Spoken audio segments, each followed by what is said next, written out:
Today we will talk about the difference between it, this, that. बहुत सारे लोग confuse हो जाते हैं कि it और this और that में क्या फर्क है. So let me explain. It is basically used for non-living things. It को हम इस्तेमाल करते हैं किसी बेजान चीज के लिए. Like it is a fan, it is a pen, it is a wall, it's a car.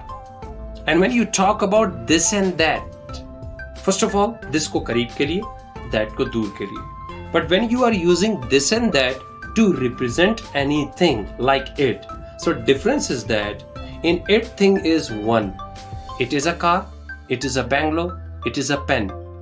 लेकिन जब आप this और that की बात करते हैं, अगर this को यूज कर रहे हैं तो इसका मतलब ये है कि आप जिस चीज की बात कर रहे हैं वो उस किस्म की कई चीजें, एक जैसी चीजें आपके सामने हैं और उनमें से जो खास चीज है आप उसकी तरफ इशारा कर रहे हैं. फॉर एग्जाम्पल, मेरे हाथ में 3 पेन है तो मैं कहता हूं this is my pen.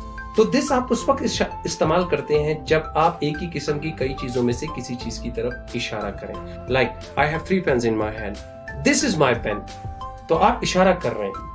That is my pen. अगर मेरे पास पेन दूर पड़ा है, that is my pen. तो किसी ने 4 में से एक पेन दिखाया तो मैं उसकी तरफ इशारतन गुफ्तगू के लिए this और that का इस्तेमाल करता हूँ. अगर मेरे पास एक पेन हो तो मैं कहता हूँ it is my pen. लेकिन अगर मेरे पास 5 पेन एक जैसे आ जाए और इनमें से जो मेरा वाला है तो मैं कहता हूँ this is my pen, that is my pen. तो जब this that का इस्तेमाल होता है तो एक जैसी किस्म की चीजों में से खास चीज की तरफ आप जब इशारतन गुफ्तगू करें तो आप यूज करते हैं this और that का. this को करीब वाली चीज के लिए, that को दूर वाली चीज के लिए. और it को उस वक्त इस्तेमाल करते हैं जब चीज एक ही हो और बेजान हो तो आप कहते हैं it is my pen. और 4 पेनों में से एक की तरफ अगर इशारा करना हो तो आप कहते हैं this is my pen. यानी 4 में से जो आपका है this is my pen.